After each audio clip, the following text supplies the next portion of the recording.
Hey everyone. Tonight I am reading another story by H.P. Lovecraft. This one is called The Music of Erich Zann. This one was written in December of 1921.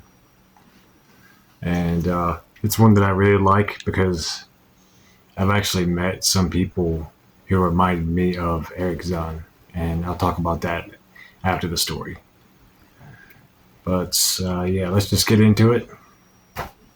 The Music of Erich Zann by H.P. Lovecraft. I have examined maps of the city with the greatest care, yet have never again found the Rue d'Alcieu. These maps have not been modern maps alone, for I know that names change. I have, on the contrary, delved deeply into all the antiquities of the place, and have personally explored every region of whatever name which could possibly answer to the street I knew as the Rue d'Alcieu. But despite all I have done, it remains an humiliating fact that I cannot find the house, the street, or even the locality where, during the last months of my impoverished life as a student of metaphysics at the university, I heard the music of Erich Zann. That my memory is broken, I do not wonder, for my health, physical and mental, was gravely disturbed throughout the period of my residence in the Rue d'Alcieu, and I recall that I took none of my few acquaintances there. But that I cannot find the place again is both singular and perplexing, for it was within a half-hour's walk of the university, and was distinguished by peculiarities which could hardly be forgotten by anyone who had been there. I have never met a person who has seen the Rue d'Alcieu. Here's something moving in the kitchen. The Rue d'Alcieu lay across a dark river bordered by precipitous, brick-blear-windowed warehouses and spanned by a ponderous bridge of dark stone. It was always shadowy along that river, as if the smoke of neighboring factories shut out the sun perpetually. The river was also odorless, or odorous, with evil stenches, which I have never smelled elsewhere, and which may someday help me to find it, since I should recognize them at once. Beyond the bridge were narrow cobbled streets with rails, and then came the ascent, at first gradual, but incredibly steep, as the Rue d'Alcieu was reached. I have never seen another street as narrow and steep as the Rue d'Alcieu. It was almost a cliff, closed to all vehicles, consisting in several places of flights of steps, and ending at the top in a lofty ivied wall. Its paving was irregular, sometimes stone slabs, sometimes cobblestones, and sometimes bare earth with struggling greenish-gray vegetation. The houses were tall, peaked-roofed, incredibly old, and crazily leaning backward, forward, and sideways. Occasionally, an opposite pair, both leaning forward, almost met across the street like an arch, and certainly they kept most of the light from the ground below. There were a few overhead bridges from house to house across the street. The inhabitants of that street impressed me peculiarly. At first I thought it was because they were all silent and reticent, but later decided it was because they were all very old. I do not know how I came to live on such a street, but I was not myself when I moved there. I had been living in many poor places, always evicted for want of money, until at last I came upon that tottering house in the Rue d'Alcieu, kept by the paralytic Blandot. It was the third house from the top of the street, and by far the tallest of them all. My room was on the 5th story, the only inhabited room there, since the house was almost empty. On the night I arrived, I heard a strange music from the peaked garret overhead, and the next day asked old Blandot about it. He told me it was an old German viol player, a strange dumb man who signed his name as Erich Zann, and who played evenings in a cheap theater orchestra, adding that Zann's desire to play in the night after his return from the theater was the reason he had chosen this lofty and isolated garret room, whose single gable window was the only point on the street from which one could look over the terminating wall at the declivity and panorama beyond. Thereafter, I heard Zann every night, and although he kept me awake, I was haunted by the weirdness of his music. Knowing little of the art myself, I was yet certain that none of his harmonies had any relation to music I had heard before, and concluded that he was a composer of highly original genius. The longer I listened, the more I was fascinated, until after a week I resolved to make the old man's acquaintance. One night, as he was returning from his work, I intercepted Zann in the hallway and told him that I would like to know him and be with him when he played. He was a small, lean, bent person with shabby clothes, blue eyes, grotesque, satyr-like face, and nearly bald head, and at my first words seemed both angered and frightened. My obvious friendliness, however, finally melted him, and he grudgingly motioned to me to follow him up the dark, creaking, and rickety attic stairs. His room, one of only two in this steeply pitched garret, was on the west side, toward the high wall that formed the upper end of the street. Its size was very great, and seemed the greater because of its extraordinary bareness and neglect. Of furniture, there was only a narrow iron bedstead, a dingy washstand, a small table, a large bookcase, an iron music rack, and 3 old-fashioned chairs. Sheets of music were piled in disorder about the floor. The walls were of bare boards, and had probably never known plaster, whilst the abundance of dust and cobwebs made the place seem more deserted than inhabited. Evidently, Erich Zann's world of beauty lay in some far cosmos of the imagination. Motioning me to sit down, the dumb man closed the door, turned the large wooden bolt, and lighted a candle to augment the one he had brought with him. He now removed his viol from its moth-eaten covering, and taking it, seated himself in the least uncomfortable of the chairs. He did not employ the music rack, but offering no choice and playing from memory, enchanted me for over an hour with strains I had never heard before, strains which must have been of his own devising. To describe their exact nature is impossible for one unversed in music. They were a kind of fugue, with recurrent passages of the most captivating quality, but to me were notable for the absence of any of the weird notes I had overheard from my room below on other occasions. Those haunting notes I had remembered, and had often hummed and whistled inaccurately to myself. So when the player at length laid down his bow, I asked him if he would render some of them. As I began my request, the wrinkled, satyr-like face lost the bored placidity it had possessed during the playing, and seemed to show the same curious mixture of anger and fright which I had noticed when first I accosted the old man. For a moment I was inclined to use persuasion, regarding rather lightly the whims of senility, and even tried to awaken my host's weirder mood by whistling a few of the strains to which I had listened the night before. But I did not pursue this course for more than a moment, for when the dumb musician recognized the whistled air, his face grew suddenly distorted with an expression wholly beyond analysis, and his long, cold, bony right hand reached out to stop my mouth and silence the crude imitation. As he did this, he further demonstrated his eccentricity by casting a startled glance towards the lone curtained window, as if fearful of some intruder. A glance doubly absurd, since the garret stood high and inaccessible above all the adjacent roofs, this window being the only point on the steep street, as the concierge had told me, from which one could see over the wall at the summit. The old man's glance brought Blandot's remark to my mind, and with a certain capriciousness, I felt a wish to look out over the wide and dizzying panorama of moonlit roofs and city lights beyond the hilltop, which of all the dwellers in the Rue d'Alcil, only this crabbed musician could see.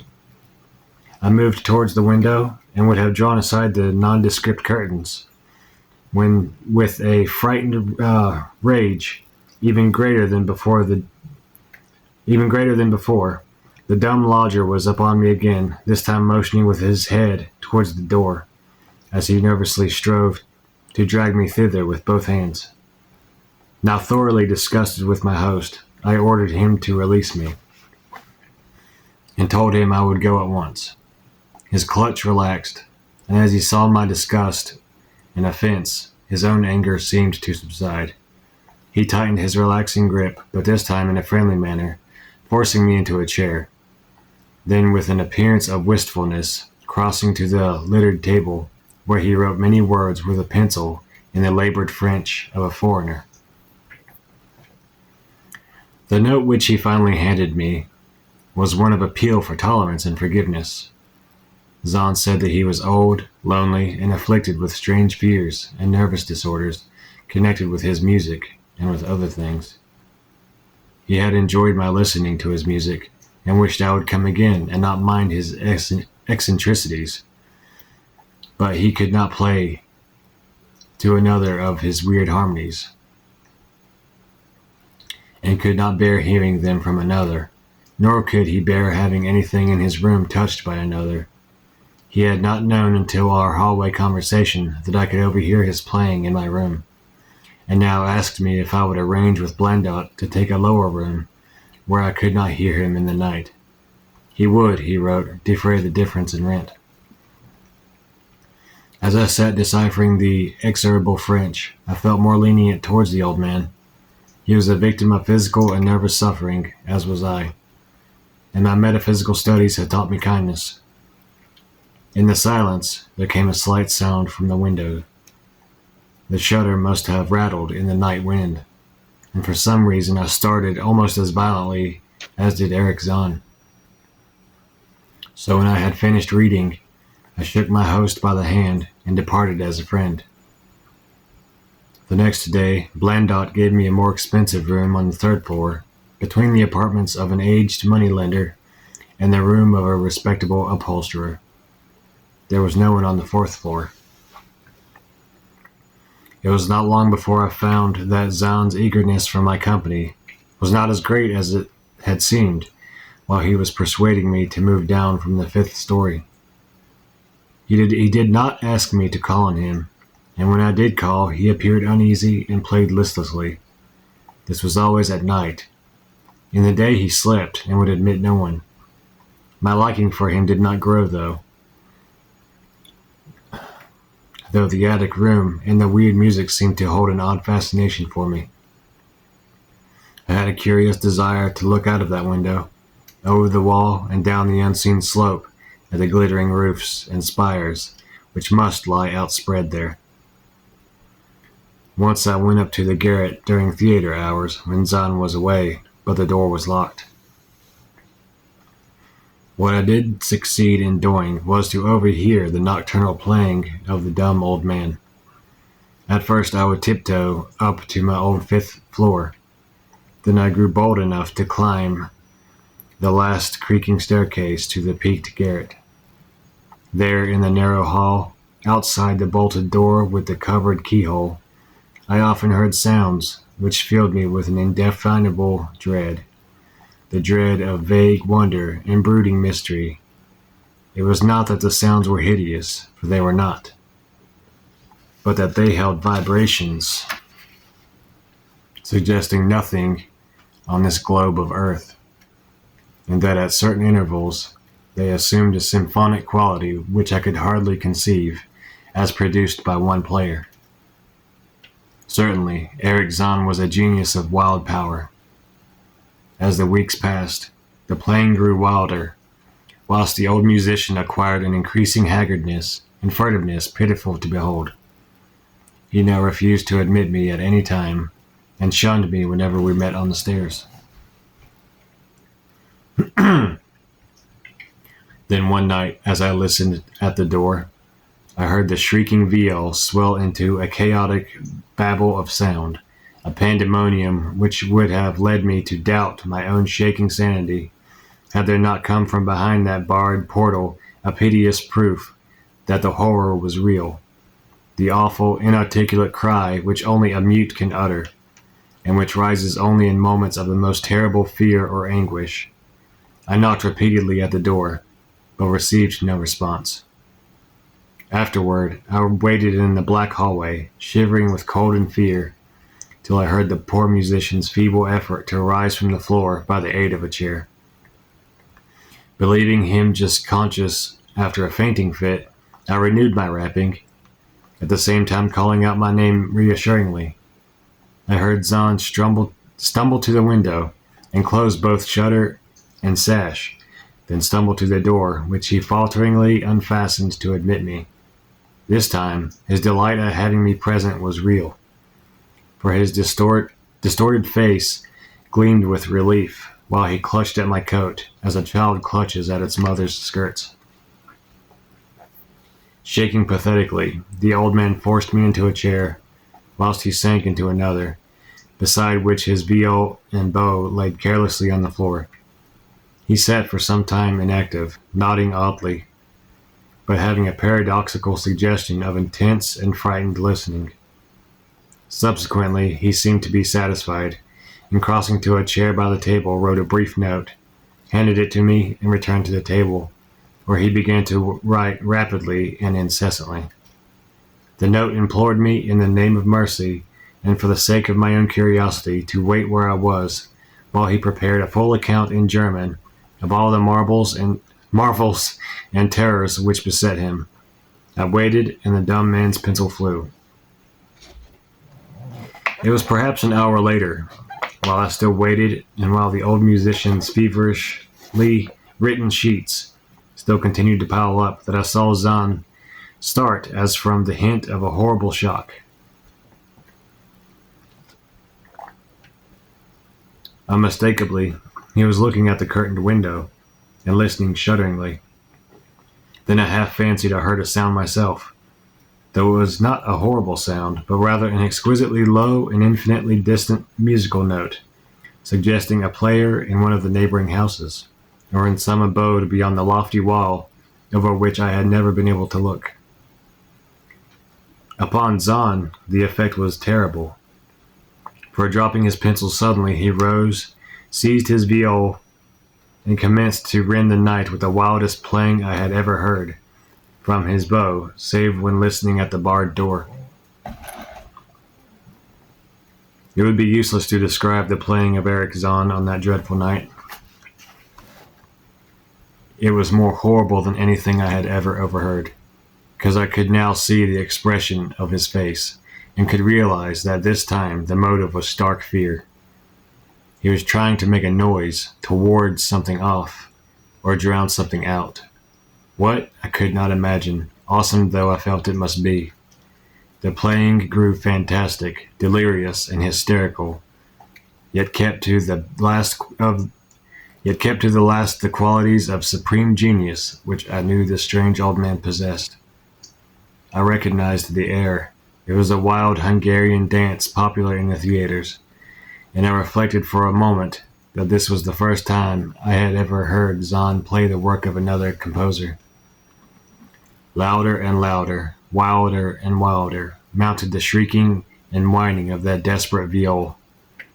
The player was dripping with an uncanny perspiration and twisted like a monkey, always looking frantically at the curtained window. In his frenzied strains, I could almost see shadowy satyrs and bacchanals dancing and whirling insanely through seething abysses of clouds and smoke and lightning. And then I thought I heard a shriller, steadier note that was not from the viol, a calm, deliberate, purposeful, mocking note from far away in the west. At this juncture, the shutter began to rattle in the howling night wind, which had sprung up outside as if in answer to that mad playing within. Zann's screaming viol now outdid itself, emitting sounds I had never thought a viol could emit. The shutter rattled more loudly, unfastened, and commenced slamming against the window. Then the glass broke shiveringly under the persistent impacts, and the chill wind rushed in, making the candles sputter and rustling the sheets of paper on the table where Zann had begun to write out his horrible secret.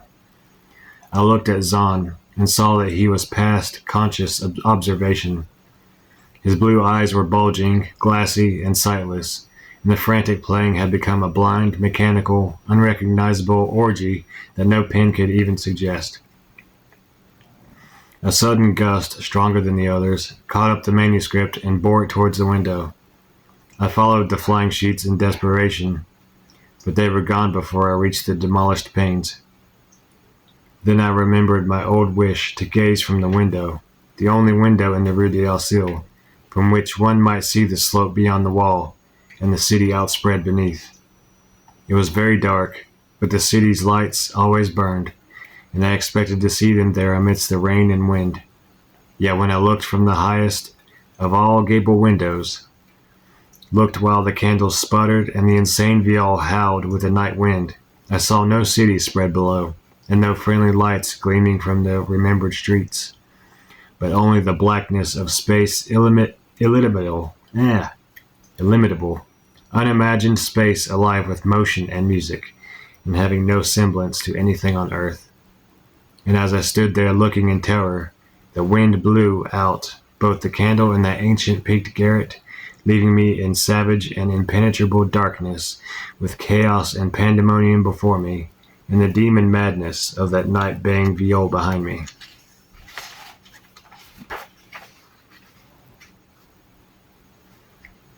I staggered back in the dark, without the means of striking a light, crashing against the table, overturning a chair, and finally groping my way to the place where the blackness screamed with the shocking music. To save myself and Erich Zann, I could at least try, whatever the powers opposed to me. Once I thought some chill thing brushed me, and I screamed, but my scream could not be heard above that hideous viol. Suddenly, out of the blackness, the madly sawing bow struck me, and I knew I was close to the player. I felt a head touch the back of Zann's chair, and then found and shook his shoulders in an effort to bring him to his senses. He did not respond, and still the viol shrieked on without slackening. I moved my hand to his head, whose mechanical nodding I was able to stop, and shouted in his ear that we must both flee from the unknown thing of the night. But he neither answered me nor abated the frenzy of his unutterable music, while all through the garret strange currents of wind seemed to dance in the darkness and babble.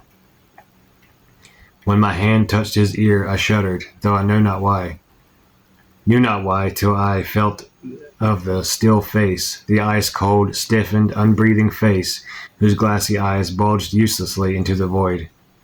And then, by some miracle, finding the door and the large wooden bolt, I plunged wildly away from that glassy-eyed thing in the dark, and from the ghoulish howling of that accursed viol, whose fury increased even as I plunged. Leaping, floating, flying down those endless stairs through the dark house, racing mindlessly out into the narrow, steep, and ancient street of steps and tottering houses, clattering down steps and over cobbles to the lower streets and the putrid canyon-walled river, panting across the great dark bridge to the broader, healthier streets and boulevards we know. All these are terrible impressions that linger with me, and I recall that there was no wind, and that the moon was out, and that all the lights of the city twinkled. Despite my most careful searches and investigations, I have never since been able to find the Rue d'Alcil. But I am not wholly sorry, either for this or for the loss in undreamable abysses of the closely written sheets, which alone could have explained the music of Erich Zann.